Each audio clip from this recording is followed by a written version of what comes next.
Senator Cory Booker has spent 30 years telling the story of Newark, New Jersey, a city he chose, a city he fought for, and a city he's never quite left behind, even from the floor of the U.S. Senate. Now, with a new book, a reawakened ambition, and a country he believes is losing its way, he prepares to bring that story to St. Louis. Is it the start of a new campaign? And what about that $7 trillion tax cut he's talking about? Senator Cory Booker is now on the record. Good to have you with us. It's so good to be here. Thank you for having me. Senator, I should start with this disclaimer. You hold the record for the longest speech in the U.S. Senate. Our producers will tell you I hold the record for the longest interviews and a lot of questions, so I hope you have your water nearby. Then we were well matched for this interview, so thank you. All right, I've got a copy of your book here, Senator, called Stand. It opens with this scene about civil rights in America. You're on your way to St. Louis to tell a book about American virtues in a city that's been majority black for decades, in a state that keeps electing politicians who have dismantled many of the programs you say those virtues demand. How do you explain to St. Louis that the Senate hasn't been able to deliver on those virtues? Well, two things. First of all, I want to say that this book is not about people in high offices in far off places. It's about you and I, everyday Americans, who, if you look at our history, and this is why some of our nation's most well-known historians, Doris Kearns Goodwin, John Meacham, Henry Louis Gates, have written praise for this book because they see that it is both instructive and inspirational. It's stories about how everyday Americans in tough times, dark times, can be the light we need, that we are the heroes that we're looking for. And this is a book that tells you that it has always been in the worst of times, Americans showing the best of who we are, and that virtue is not some abstract. Virtue is strength, and it is strategy in how we win. So in many ways, I'm tired of politics as usual in America. I'm tired of this false left-right divide. Most Americans want the same things for their families, for their communities, and their country. And we need to begin to restore that, to fight for that. And the times that we've made leaps forward is not by people doubling down on our difference, but by people having this moral imagination that calls us together to do great things, from beating the Nazis to going to the moon to defeating segregation in our country. Politics is so often about tone and timing. We hear that question, does the message meet the moment? And I can almost sense you trying to recalibrate in your book here. In 2019, you said, and we have the tape here, quote, "I love Donald Trump." You were responding to an insult from him at the time. Now you say you're far angrier than you were in 2020. Senator, which Cory Booker should voters listen to? The one who loves his enemies or the one who wants to punch somebody in the face? Well, remember what the rest of that quote was. This is people wanted somehow torturing me for doing what my faith calls, which is to love your adversaries, love your enemies, love those who even seek to destroy you. I said that after the 2016 convention when he was mean tweeting about me. And I said, Donald Trump, I love you. I'm not going to let you pull me so low as to hate you, but I'm going to do everything I can to stop you from being president of the United States. Those are not inconsistent. And anger, and I am so angry at Donald Trump, anger is a neutral force. It's like a fuel in a tank. It can either, like gasoline, burn you up or help get you up to stand up and work for our country. And so, yeah, I am angrier than I felt in a long time when I see the damage being done, millions of Americans losing their health insurance, hospitals closing. I see so many vile things done as people having to pay higher and higher costs. But I'm going to fight ferociously, but not with hate in my heart. And that's what we need, because when you hate people and shame them, you actually leave no room for redemption. One of the people I talk about is a young man named John Lewis, who in his 20s was beaten within an inch of his life. He said he thought he was going to die. Years later, the man who beat him, after watching his character and his conviction that he beat hatred with love, came to him and asked him and said, "I was sorry, and will you forgive me?" And this man who was beaten so badly looked at that other man and said, "I forgive you. This nation needs all of us to come together, and we all need redemption." That kind of John Lewis didn't just help heal the hatred of a man who did awful things, but it helped to inspire a better America. And that's what I'm looking to do. And I frankly think that's a better strategy for actually winning and saving our country. People with full stomachs are a lot less likely to fall prey to the siren song of hatred or anger. And you talked about costs and that A word, affordability, so many politicians are kicking around right now. It's a wonder so many people struggle to make rent in the wealthiest nation in the world. Your book argues that Our principles are not just luxuries, but vital keys to survival. I want to ask you about that because you've got this tax cut proposal. You want to eliminate federal income taxes on most earnings up to $75,000 a year.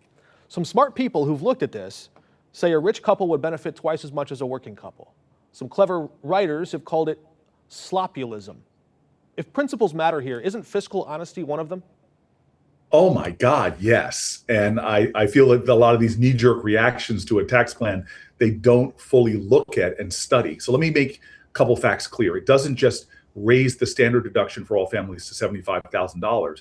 It also massively increases the earned income tax credit and the child tax credit. That would cut child poverty in our country in half.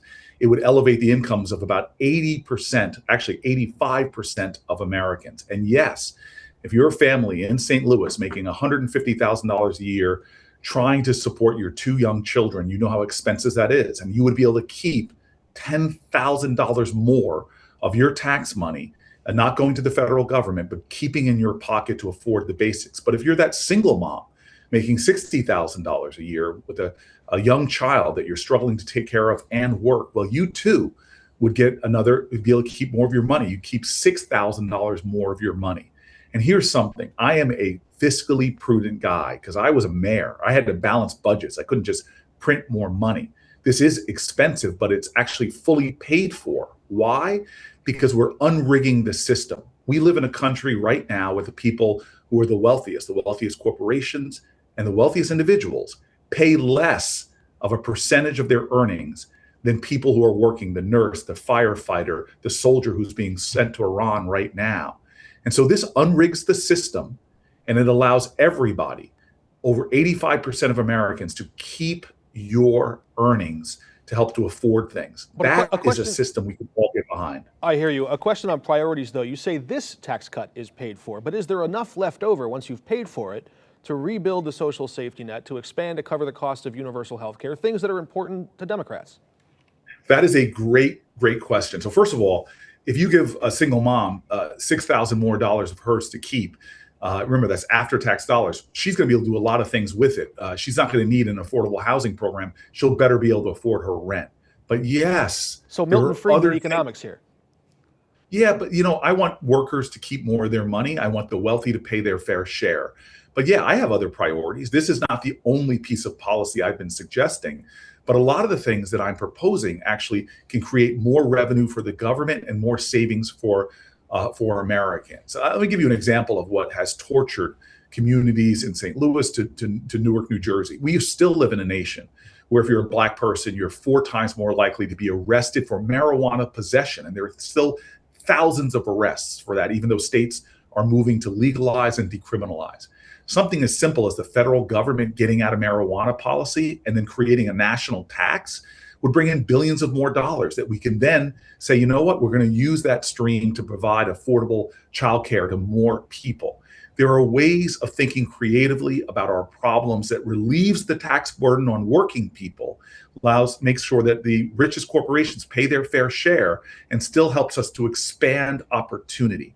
The problem with the Democratic Party, frankly, and the problem with our politics is we're nibbling around the edges and not addressing the real issue in our country, which is most working families now don't believe the math adds up. They don't believe in the American dream. I want to redeem that dream. I want to have big, bold ideas to put forward that make sense. Because when I invite people to go onto our tax calculator on my website and just enter your earnings and your children, it blows people away. I've sat down in New Jersey with at kitchen tables with lots of people from all different economic backgrounds.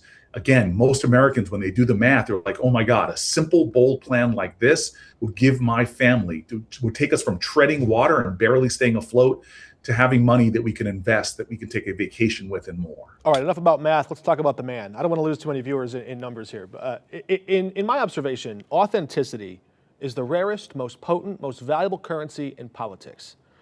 Back in Newark, you did the hunger strike, you had the van, the street level politics, the machine fight.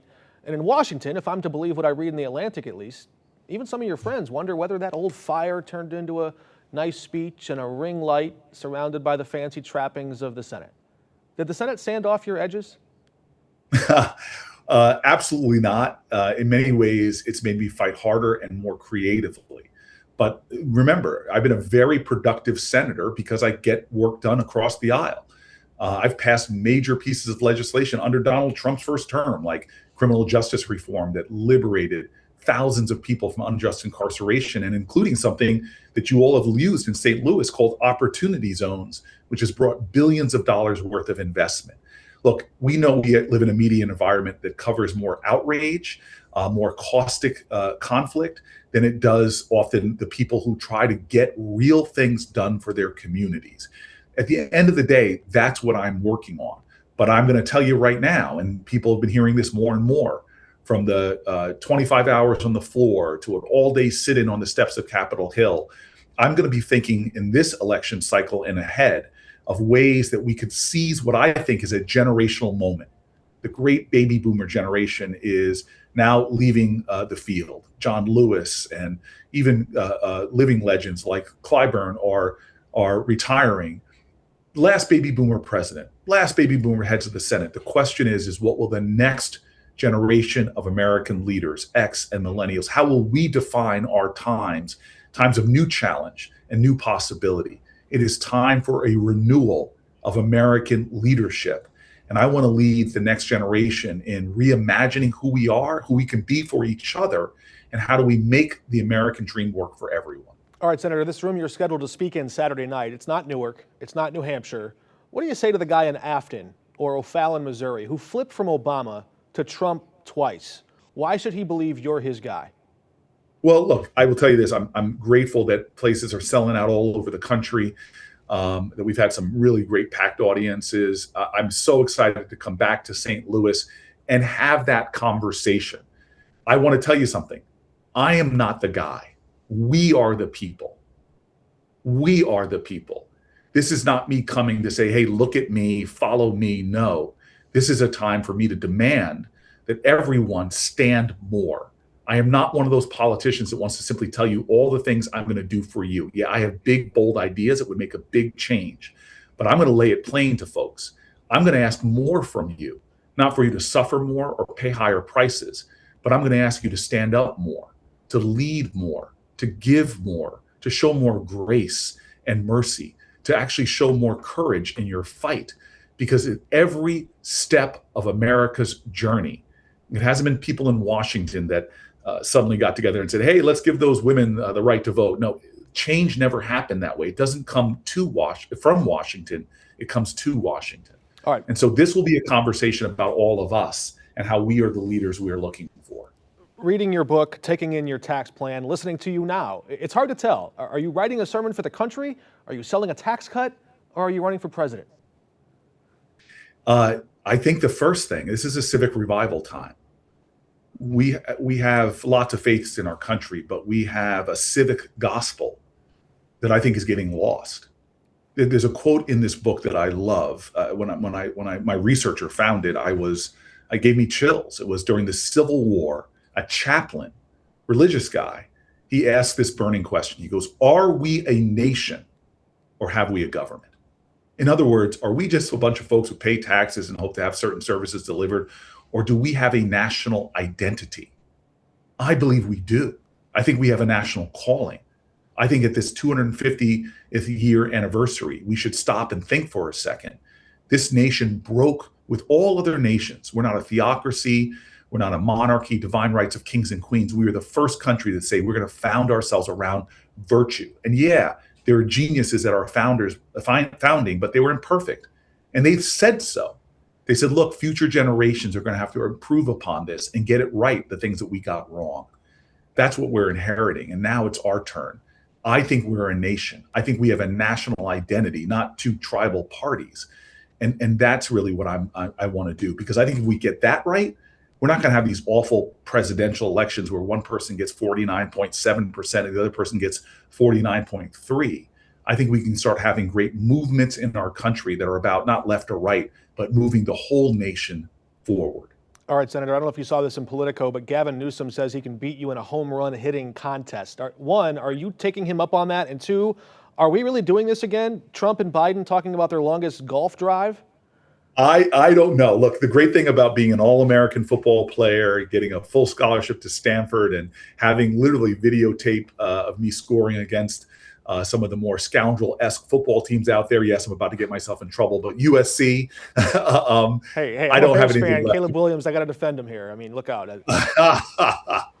I don't have anything left to prove with my physical prowess. I blow my wife away by how many push-ups in a row I can do, but I'm not looking for might makes right anymore. I'm looking for character and virtue in our public space, not a president who, when Robert Mueller, a decorated soldier, dies, says something like, "I'm glad you're dead," but I'm looking for those people who stand up like other presidents did and said, "With malice towards none, with charity towards all."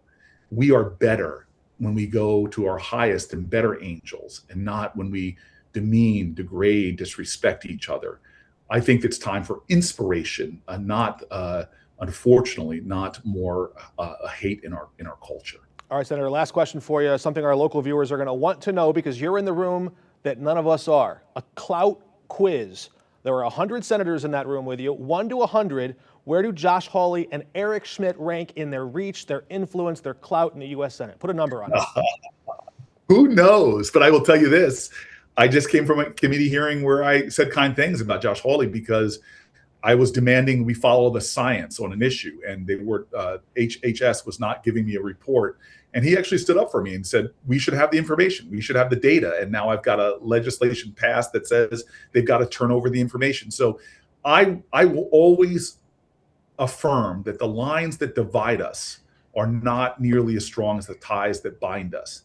And if you hold on to those threads, even if a lot of the other fabric is torn, but the threads between even somebody as distant as me and Josh Hawley, those threads can be bound together again into something constructive.